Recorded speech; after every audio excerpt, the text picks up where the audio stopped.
Hello बच्चों, जय हिंद। आप सभी का मेरे चैनल मैथ्स ट्यूटोरियल BL100 में पुनः स्वागत है। मैं आशा करता हूं कि आप सभी लोग स्वस्थ एवं प्रसन्न होंगे। बच्चों, आज का जो प्रश्न है वो है द्विघात समीकरण यानी क्वाड्रेटिक इक्वेशन से, और जो कि इस तरह से है। तीन क्रमागत प्राकृत संख्याओं के वर्गों का योग 149 है। संख्या ज्ञात कीजिए। तीन क्रमागत प्राकृत संख्याएं हैं, यानी क्रम में आने वाली तीन प्राकृत संख्याएं हैं, उनके वर्गों का जो योग है 149 है। तो वो संख्याएं हमें ज्ञात करनी है कि वो कौन कौन सी संख्याएं हैं। तो बच्चों, क्वेश्चन को आगे बढ़ाने से पूर्व मेरा आप सभी से अनुरोध है, यदि मेरे चैनल को आप लोगों ने अभी भी सब्सक्राइब नहीं किया है तो प्लीज़ सब्सक्राइब कर लें, जिससे सभी आने वाले मैथमेटिकल इंपॉर्टेंट वीडियोस आपको प्राप्त हो सके। चलिए अब बच्चों क्वेश्चन को आगे बढ़ाते हैं। तो जैसा भी प्रश्न कर रहा है, संख्या ज्ञात कीजिए। तो चलिए मान लेते हैं, माना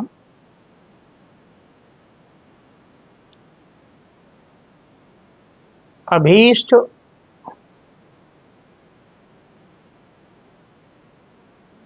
संख्याएं हमारी x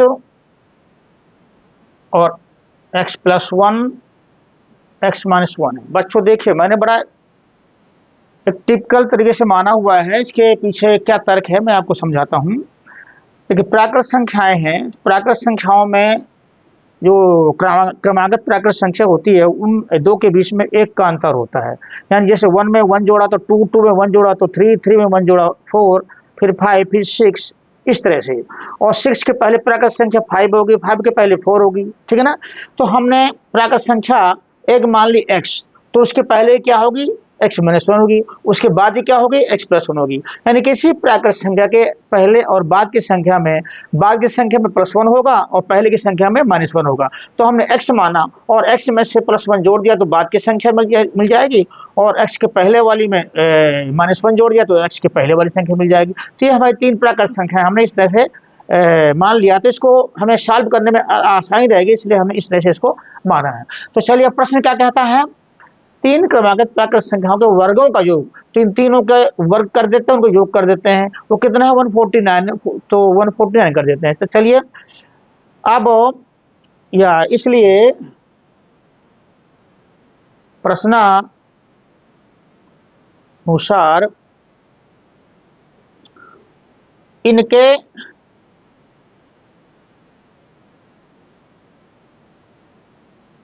वर्गों का जो योग है वो है बराबर 149।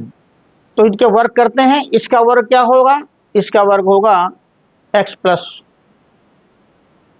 ये माइनस है, x-1, इसका वर्ग ये हो गया, इसलिए वर्गों का योग। और दूसरी संख्या का वर्ग क्या होगा, x²।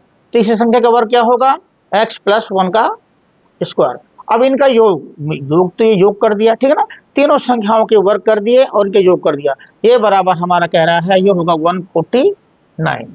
बच्चों हाँ, अब दिख रहा हो आपको, ये तीनों संख्याओं का, ये पहली संख्या का वर्ग, ये दूसरी संख्या का वर्ग, ये तीसरी संख्या का वर्ग, और उनका योग ये प्लस प्लस कर दिया, बराबर 149। बच्चों, जो हमारा सवाल शब्दों के रूप में कह रहा था, उसको हमने बीजगणितीय रूप में इस तरह से लिख दिया। तीन संख्याएं हैं, उनके वर्गों का योग, तीनों संख्याओं के वर्ग हो गए, उनका योग बराबर 149। ये हमने इसको बीजगणितीय रूप में लिख दिया। तो हमारी जो इबारत थी यानी वर्ड्स थे, उनको हमने बीजगणित में कन्वर्ट कर दिया। अब इसको हमें सॉल्व करना है। चलिए कैसे करते हैं। तो हमें जो ये स्क्वायर दिए हुए हैं, इनको ब्रेक करेंगे। a - b का होल स्क्वायर है, तो उसी हिसाब से करेंगे। तो x² हो जाएगा -2x + 1, ठीक है ना।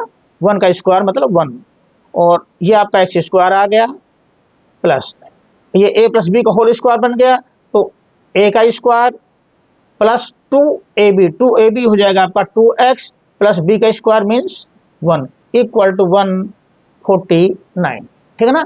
ये बन गया बच्चों। अब इसको थोड़ा सा सिंप्लीफाई करेंगे।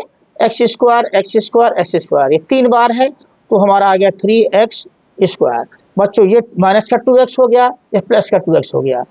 तो ये हमारा जो है ये तो कैंसिल हो गया, और बचा 1 और एक 1, ये यानी 1 + 1 2 = 149। बच्चों मेरे ये इस तरह की संख्या के मानने का जो मतलब यही था कि आगे थोड़े कट करके सवाल हमारा हल्का हो जाएगा, छोटा हो जाएगा, तो सॉल्व करने में आसानी होगी। ठीक है ना। अगर यहाँ पे हम x+1 प्लस और x+1 और x+2 मानते तो ये सवाल हमारे यहाँ पे बड़ा हो जाता, सॉल्व करने में थोड़ा सा आपको परेशानी आती। ठीक है ना, इसलिए हमने ऐसा माना। अब देखिए बच्चों, इसको आगे बढ़ाते हैं। तो 3x² बराबर 149, ये आपका तो है प्लस का, तो राइट साइड में जाएगा माइनस में हो जाएगा, ये बराबर हो जाएगा 147। ठीक है ना, 149 में 2 निकलेगा 147, इसलिए x² बराबर 147 डिवाइडेड बाई, ये 3 का भाग हो जाएगा, भागे 3, तो 3 से इसमें भाग देंगे तो 3 चौको 12, 2 आया और 3 नहीं 27। ठीक है ना, तो ये आ गया आपका 49 आया। तो बच्चों इस तरह से हमारा जो है x बराबर आया प्लस माइनस अंडर रूट 49, यानी कि प्लस माइनस 7 आया। तो यू कह सकते हैं इसको, ये x इक्वल टू हो गया हमारा, इसका अंडर रूट हो जाएगा प्लस माइनस अंडर रूट 149, तो ये प्लस माइनस 49 का जो स्क्वायर रूट होगा उसे बनाया। तो हमारा जो x की वैल्यू आ गई, इसलिए x बराबर +7 और -7, ये हो गया। मगर हमारा सवाल कह रहा है 3 प्राकृत संख्याएं, 3 क्रमागत प्राकृत संख्याएं, सवाल ये कह रहा है। आप देखिए, ये मैं आपको दिखाता हूं, मेन सवाल में आते हैं 3 क्रमागत प्राकृत संख्याएं। तो प्राकृत संख्याओं में आपका नेगेटिव नहीं आएगा, प्लस का ही वैल्यू आएगी। ठीक है ना, तो इसलिए हमारा ये जो है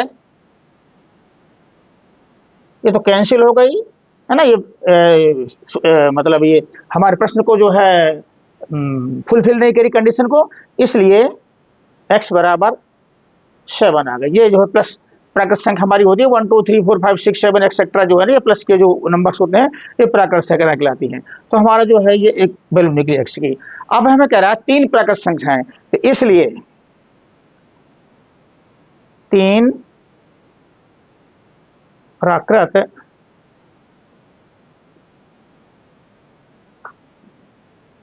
संख्याएं बराबर होंगी हमारी 7, और 7 में एक प्लस करेंगे और 7 में एक माइनस करेंगे। यही था हमने x-1 x और x+1 माना था, जो हमने माना था संख्याएं x, x-1 और एक x+1। तो इसलिए हमारा 7 आ गया, इसमें 7 में एक जोड़ देंगे, यहाँ 7 में एक माइनस कर देंगे, ये चीज आ गई। तो बराबर हो गया हमारा 7 में 1 गया 6, और ये 7 हो गया, और इस 7 में 1 जुड़ गया तो 8 हो गया। ये हमारी 3 संख्याएं जो हमें चाहिए थी वो आ गई। बच्चों वीडियो कैसा लगा कमेंट बॉक्स में बताएं, और यदि पसंद आया हो तो चैनल को सब्सक्राइब कर लें, जिससे सभी आने वाले मेरे मैथमेटिकल वीडियो को प्राप्त हो सके। धन्यवाद।